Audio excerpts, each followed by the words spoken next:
Today we're going to collect a gas that we're going to make right here in real time in something called a water trap. I'll show you how it works. It works like this.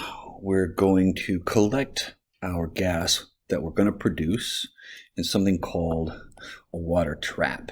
Here's how this works. Our reaction, which will produce our gas, is going to take place in this reaction vessel called an Erlenmeyer flask. It's going to produce this gas from a piece of solid zinc metal that we react with hydrochloric acid.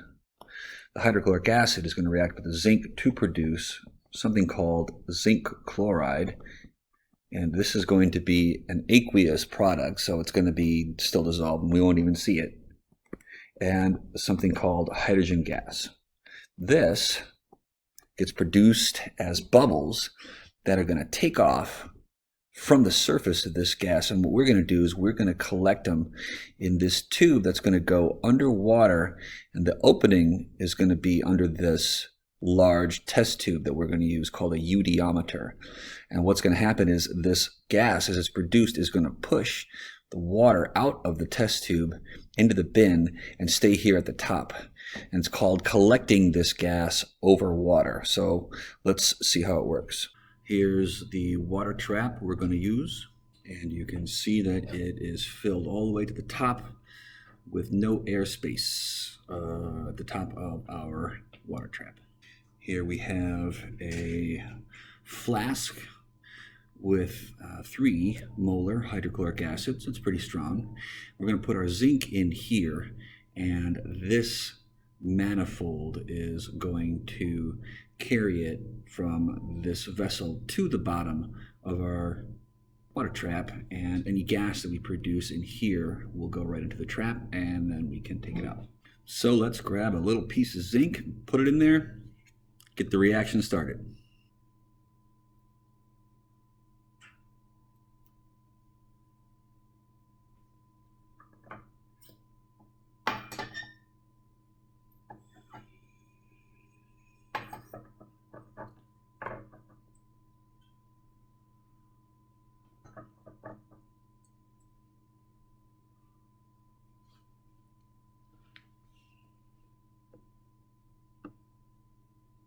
And here's our water trap with a nice volume of freshly produced hydrogen gas, which is extremely flammable.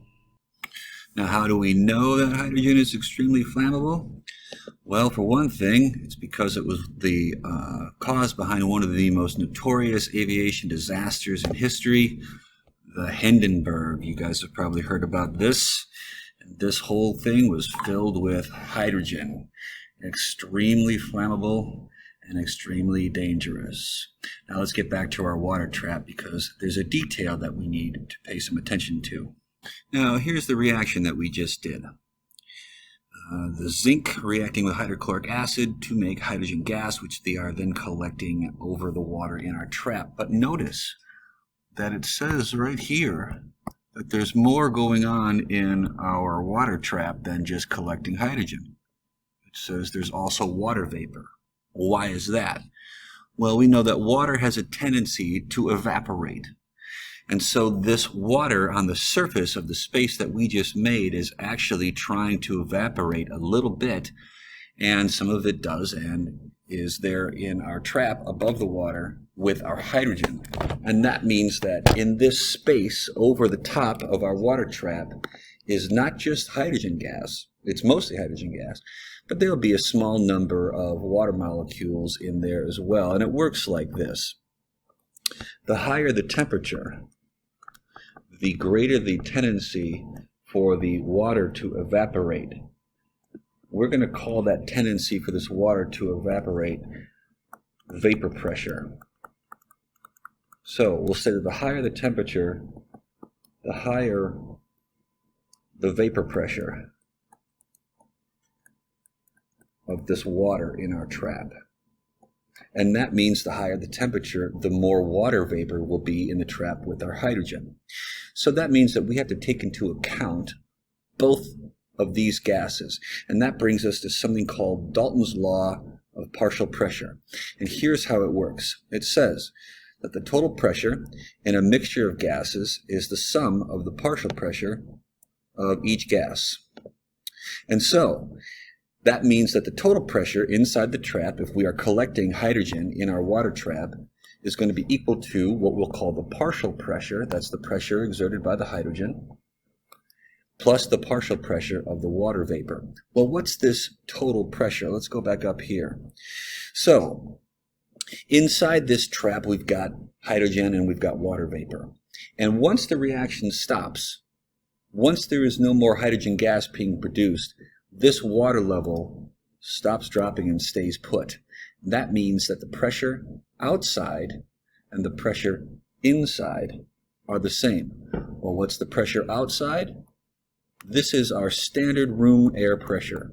Whatever we happen to be at on any given day, usually 760 millimeters of mercury, 1 atmosphere, or whichever unit that you want to use. So we can assume that the pressure outside the trap and the pressure inside the trap are always the same.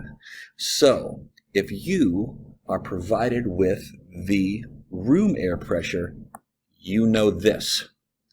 If you know the room air pressure and you know the temperature, you can find the vapor pressure of the water. The hotter the temperature, the greater the tendency of the water to evaporate. And usually room temperature is around 25 degrees Celsius. And that means that our vapor pressure of water will be around 23.8 millimeters of mercury. So if a question is asking, what's the total pressure? What's the water vapor pressure? And finally, what's the partial pressure of the gas that we just collected? You can find it if you know the room air pressure and you know the temperature. Let's take an example. And this is all from a previous problem, so let me erase.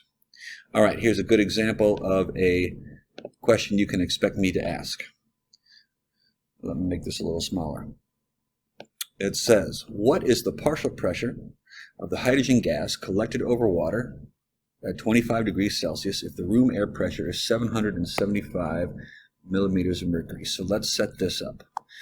We said that if you know the room pressure, you know the pressure inside, and that is our P total.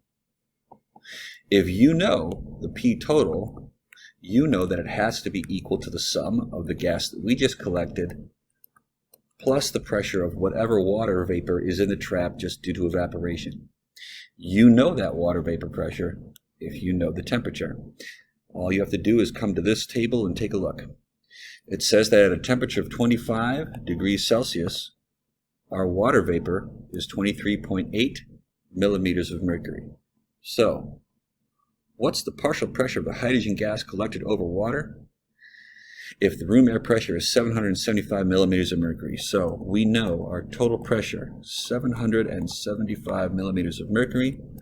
We're trying to find the partial pressure of the hydrogen gas, and we know from looking at our table that the partial pressure of our water at 25 degrees Celsius is 23.8 millimeters of mercury.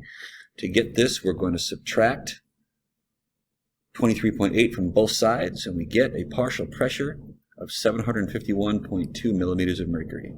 What I did is I simply subtracted 23.8 from both sides to get rid of it over here, and I did the same over here.